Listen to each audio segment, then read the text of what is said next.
잘 지내고 계십니까? 네. 여러분들이 잘 지내고 있는지 여러분들의 얼굴을 보면 제가 느낄 수가 있습니다.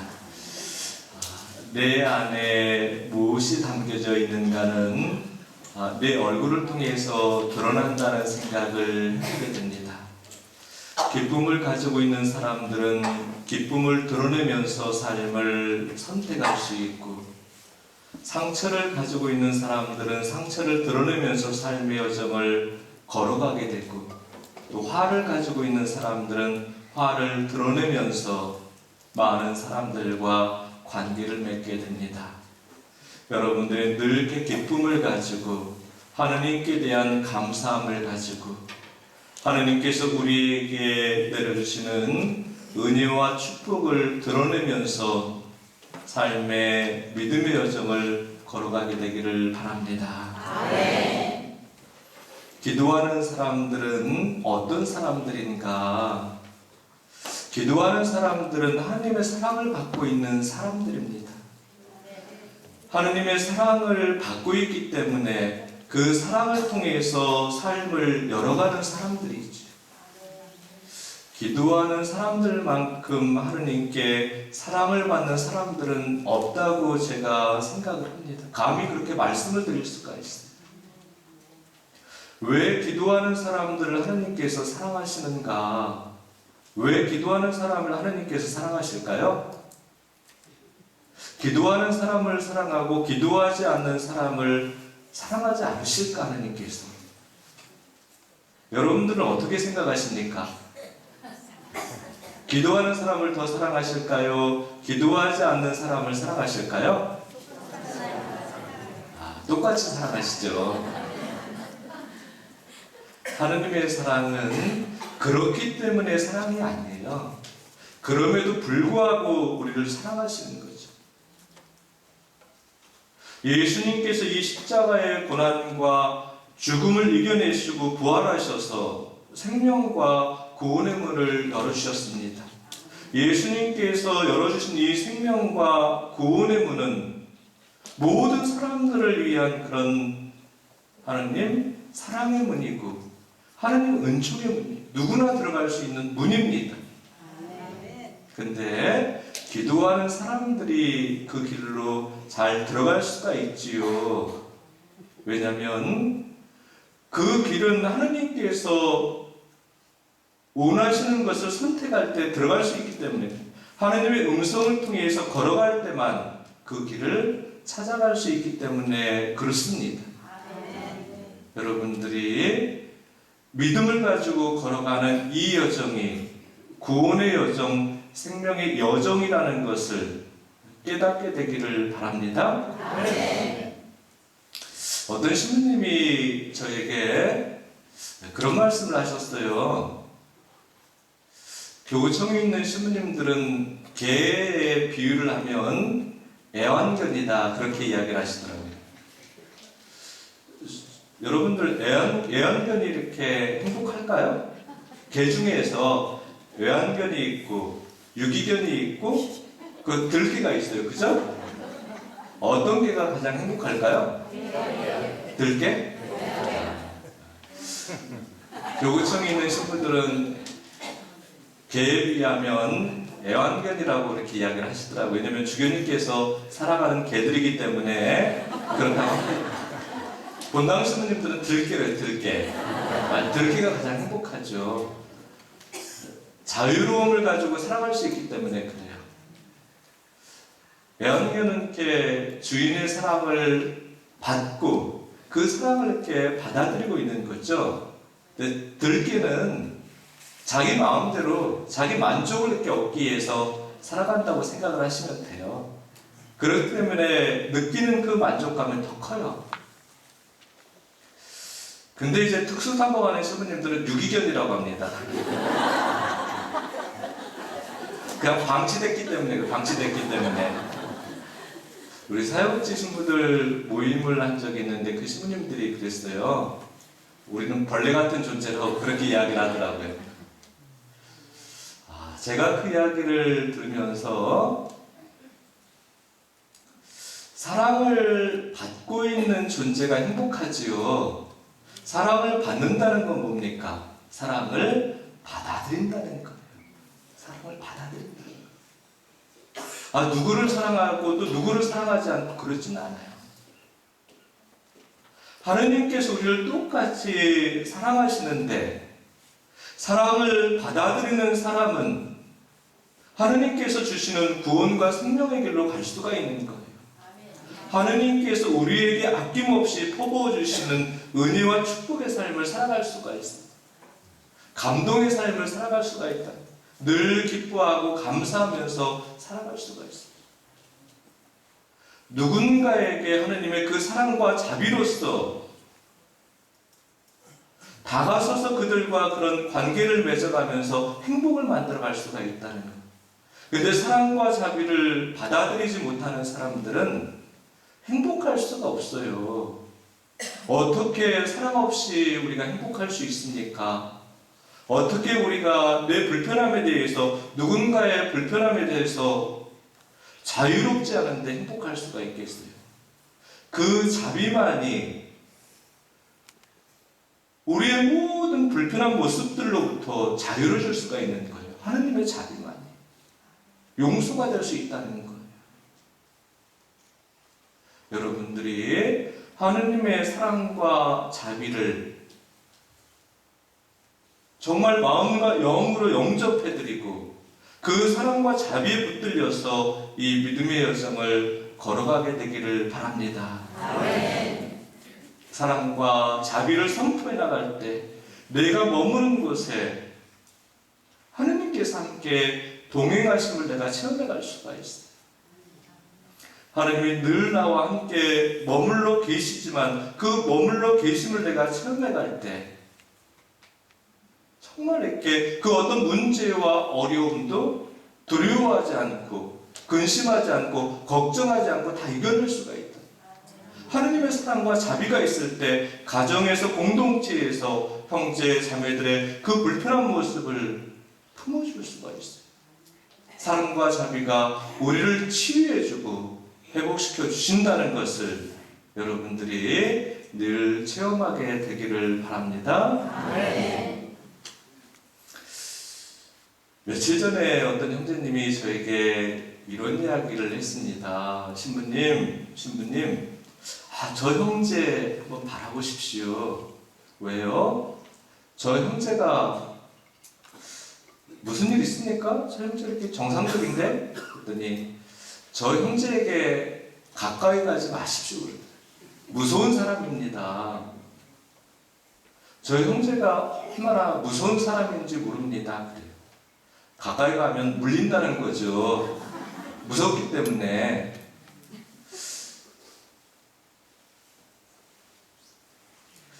사제에게 무서운 사람은, 두려운 사람은 어떤 사람인가? 막 성질내는 사람이 아니에요. 그리고 막 이렇게 불편함을 드러내는 사람들이 그렇게 무서운 사람이 아니죠. 사제가 가장 어려워하는 사람은 겸손한 사람. 겸손한 사람은 늘 이렇게 하느님과 밀접한 그런 관계를 맺고 살아가는 사람들이지. 그래서 이렇게 겸손한 사람을 보면 항상 조심스럽습니다. 겸손하면 사랑이 많기 때문에,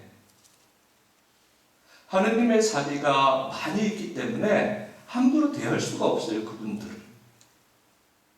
늘 이렇게 하느님께 대한 감사함을 가지고 자기 자신을 낮추기 때문에 그들을 존중할 수밖에 없다는 겁니다. 겸손한 사람에게는 어떤 능력이 있는 것 같아요. 그 능력이 무엇인고 하면 사람에게서 나오는 능력이 아니에요. 하느님께서 주시는 능력이죠. 어떤 힘이에요. 우리에게 능력이 없지만 하느님께 능력이 있습니다. 하느님과 깊은 관계를 맺고 살아가기 때문에 하느님에게서 나오는 능력을 가지고 살아간다는 거예요. 어떤 문제와 어려움도 겸손한 사람은 두려워하지 않아요. 근심하거나 걱정하지 않습니다.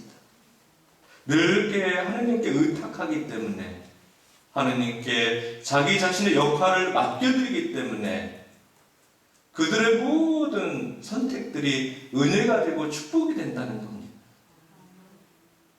그래서 그리스도교회에서 최고의 덕 중에 가장 최고의 덕은 겸손이라고 하는 거예요. 겸손이라고. 아우스틴 성인이 언젠가 제가 여러분들에게 말씀을 드렸지만, 그리스도교의 첫 번째 덕은 겸손이다. 두 번째 덕도 겸손이다.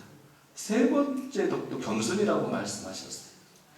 겸손한 사람만이 하느님 앞에서 자기 자신을 무너뜨릴 수가 있는 거예요. 하느님 앞에 자신을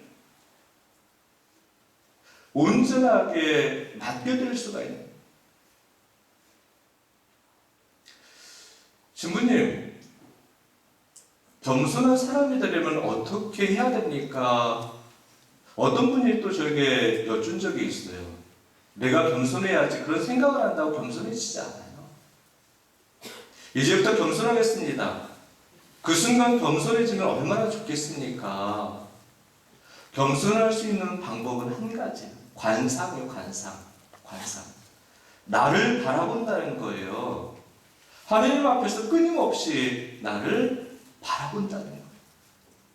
나를 바라본다는 건 뭐예요? 내가 나를 알아간다는 거예요. 내 처지를 정확하게 내가 알아간다. 내 분수를 안다는 거예요. 내 꼬라지를 안다는 거예요. 내 모양을 안다는 거예요. 내 자신을 알지 못하면 그냥 이렇게 내 꼴에 맞게 행동하지가 않는다는 거예요. 행동이 되어지지가 않는다는 거예요. 지멋대로 행동한다, 지멋대로. 그래서 겸손할 수 있는 방법은 끊임없이 하느님 안에서 나를 관상하는 것, 바라보는 것. 하느님, 제 처지가 이렇습니다. 제가 이렇게 불편한 모습을 가지고 있습니다. 인간적인 나약한 모습을 가지고 있습니다. 하느님 앞에서 나를 인정한다는 거, 인정한다는 거. 그럴 때 하느님께 내 자신을 온전하게 의탁을 해드릴 수가 있는 겁니다. 내 자신을 하느님과 결합시켜가는 그런 삶을 선택해 나갈 수가 있다는 겁니다. 기도하는 사람은 겸손한 사람이 돼야 돼요. 그럴 때 하느님께 영광을 드릴 수가 있어요. 내가 나를 인정할 때 하느님의 사랑과 자비를 받아들일 수가 있는 거예요. 내가 나를 인정한다는 것은 내 마음과 영 안에 하느님의 사랑과 자비를 받아들일 수 있는 그 빈 그릇을 만들어간다는 겁니다. 하느님을 내 주님으로 영접할 수 있는 하느님의 자리를 만들어간다는 거예요. 기도한다고 하면서도 겸손하지 못하면 어떤 사람이 됩니까? 교만한 사람이 되는 거죠. 겸손할 때 늘 이렇게 하느님과 함께 할 수 있기 때문에 그 어떤 어둠도 나를 무너뜨리지 못합니다. 마귀가 내 곁에서 떠나가게 된다는 거예요. 근데 마귀는 교만을 가지고 우리를 지배해. 교만을 가지고. 교만한 사람이 어떻게 하느님께 영광을 드릴 수가 있겠습니까? 교만한 사람은 내 만족을 얻기 위해서, 내 기쁨을 얻기 위해서 행동해요. 하느님의 능력으로 살아가지 못합니다. 내 능력으로 살아가려고 해요. 교만하기 때문에 모든 그런 관계들이 불편한 관계가 될 수 있어요. 하느님과의 그 관계도 불편해질 수가 있고, 가정 안에서 가족들과의 관계, 공동체에서 형제 자매들과의 관계가 불편해질 수가 있어요. 교만한데 누구를 섬길 수 있습니까? 교만하면 그 어떤 사람도 섬길 수가 없습니다. 그 어떤 사람도 사랑할 수가 없어요. 교만하면 감사도 없습니다. 교만하면 하느님께서 주시는 그 기쁨도 없다는 거예요. 겸손할 때 정말 내 자신을 하나님 앞에 온전하게 내려놓을 수가 있고 내 자신을 낮출 수가 있어요. 하느님의 사랑과 자비로서 가정과 공동체에서 형제자매들을 섬길 수가 있다는 것. 그럴 때 하느님께 영광을 올려드리는 은혜로운 사람, 복된 사람이 될 수 있다는 겁니다. 여러분들이 그런 은혜롭고 축복된 사람들이 되기를 바랍니다. 오늘 이렇게 미사를 이렇게 봉헌하고 그리고 또 마침 기도하기 전에 여러분들 안수를 드리고 좀 쉬었다가 또 이렇게 은혜로운 우리 이렇게 은사자분들 모셔서 말씀을 이렇게 전해 듣는 그런 시간입니다. 그래서 강론을 길게 하면 안 됩니다. 그래서 여러분들 한 가지만 여러분과 이렇게 나눌까 합니다. 신앙을 취미로 이렇게 생각하면서 살아가는 사람들도 있는 것 같습니다. 신앙생활이 취미생활이 되면 안 돼요, 여러분들. 왜 사람들이 성당을 빠지는지 아세요? 미사에 참여하지 않는지 아세요? 믿음생활이 목적이라고 생각하지 않고 취미라고 생각하기 때문에 그래요. 하느님과의 그 관계를 맺어가는 것은 취미가 될 수 없어요. 내 삶의 목적이 돼야 돼, 목적이 돼야 돼. 내 삶의 목적이 될 때 하느님과 관계 맺는 것을 내가 최고로 생각하면서 선택을 해나갈 수가 있는 거죠. 여러분들의 믿음 생활의 목적이 하느님이 되시기 바랍니다. 취미로 이렇게 살아가는 모임과 하느님으로 살아가는 모임은 달라요. 취미로 살아가는 그 모임은 언제든지 다 깨질 수가 있어요. 개 모임도 취미죠, 그죠? 그리고 어떤 개 동호회들이 굉장히 많은데 그런 동호회 모임도 이렇게 취미입니다. 근데 거기서 이렇게 이해관계가 얽혔다가 뭔가 이렇게 하나가 삐그덕거리면 그 모임 자체가 망가져버려요. 그 모임에 하느님이 계시면 절대로 망가지지가 않아요. 2000년 동안 얼마나 많은 일들이 있었습니까? 하느님이 함께 계셨기 때문에 교회는 한 번도 해체되지 않았어요. 물론 이렇게 불편한 모습을 이렇게 보이기도 했지요. 하느님이 함께 하실 때 깨지지 않는다는 거예요. 재미는 있지만 취미생활은 평화와 기쁨이 없어요. 순간의 평화, 순간의 기쁨이 있지요. 근데 우리의 평화는 하느님께서 영원히 사라지지 않는 그런 평화를 주시는 거예요. 영원히 사라지지 않는 기쁨을 주시는 거예요. 영원한 생명을 주셨다는 거예요. 영원한 생명을. 세상의 모임은 서열이 있잖아요. 높고낮음이 있잖아요. 더 높이 올라가려고 그래요. 근데 우리 안에 높고낮음은 없어요. 직분의 차이만 있습니다. 직분의 차이만 있을 뿐. 하느님이 함께 계시는 공동체의 모습은 서로의 어떤 높이 올라가려는 그런 모임이 될 수가 없어요. 서로가 서로의 이렇게 낮은 자리에서 서로를 섬기는 역할을 해나가야 된다는 것. 하느님이 함께 하실 때 우리가 섬길 수가 있어요. 하느님이 함께 하실 때 서로 사랑할 수가 있어요. 하느님이 함께 하실 때 서로가 서로에게 기쁨이 되어줄 수 있고 감사가 되어줄 수가 있다. 여러분들의 가정에 또 여러분들의 삶의 자리에 우리의 공동체에 늘 하느님께서 함께 하실 수 있도록 하느님이 함께 내 주님으로서 자리하실 수 있도록 늘 하느님을 초대하는 여러분들이 되시기 바랍니다. 하느님이 함께 하실 때 얼마나 우리의 믿음의 여정이 축복된 여정이 될 수 있고 은혜로운 여정이 될 수 있는지 여러분들이 늘 체험하게 되기를 바랍니다.